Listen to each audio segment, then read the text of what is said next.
Genèse chapitre 6. Quand les hommes commencèrent à se multiplier sur la terre et qu'ils eurent des filles, les fils des dieux s'aperçurent que les filles des hommes étaient belles. Ils prirent pour eux des femmes parmi toutes celles qu'ils avaient distinguées. Alors le Seigneur dit : « Mon souffle n'habitera pas indéfiniment dans l'homme. Celui-ci s'égare, il n'est qu'un être de chair, sa vie ne durera que 120 ans. En ces jours-là, et même plus tard, il y avait des géants sur la terre. Les fils des dieux s'approchaient des filles des hommes et elles en avaient des enfants. Ce sont les héros du temps jadis, des hommes de renom.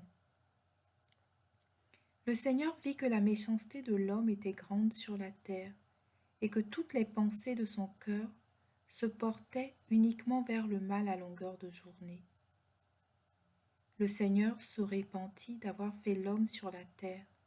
Il s'irrita en son cœur et il dit : « Je vais effacer de la surface du sol les hommes que j'ai créés, et non seulement les hommes, mais aussi les bestiaux, les bestioles et les oiseaux du ciel, car je me répands de les avoir faits. » Mais Noé trouva grâce aux yeux du Seigneur. Voici l'histoire de Noé. Parmi ses contemporains, Noé fut un homme juste, parfait. Noé marchait avec Dieu. Il engendra 3 fils, Sem, Cham et Japheth. Mais la terre s'était corrompue devant la face de Dieu. La terre était remplie de violence.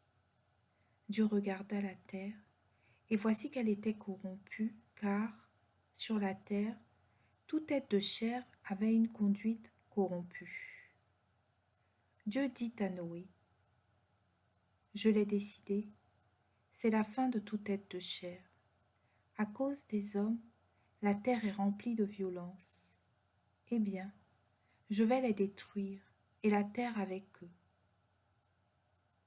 Fais-toi une arche en bois de cyprès. Tu la diviseras en cellules, et tu l'enduiras de bitume à l'intérieur et à l'extérieur. Tu la feras ainsi : 300 coudées de long, 50 de large et 30 de haut. Tu feras à l'arche un toit à pignon que tu fixeras une coudée au-dessus d'elle. Tu mettras l'entrée de l'arche sur le côté, puis tu lui feras un étage inférieur, un étage, un deuxième étage et un troisième. Et voici que moi, je fais venir le déluge. Les eaux recouvriront la terre. Ainsi, je détruirai, sous les cieux, toute être de chair animée d'un souffle de vie. Tout ce qui vit sur la terre expirera. Mais, avec toi, j'établirai mon alliance. Toi, tu entreras dans l'arche, et avec toi, tes fils, ta femme et les femmes de tes fils. De tout ce qui vit, tout ce qui est de chair, tu feras entrer dans l'arche un mâle et une femelle, pour qu'ils restent en vie avec toi. De chaque espèce d'oiseau, de chaque espèce d'animaux domestiques, de chaque espèce de reptile du sol, un couple t'accompagnera pour rester en vie.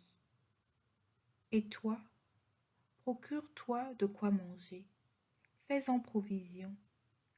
Ce sera ta nourriture et la leur. Noé fit ainsi. Tout ce que Dieu lui avait ordonné, il le fit.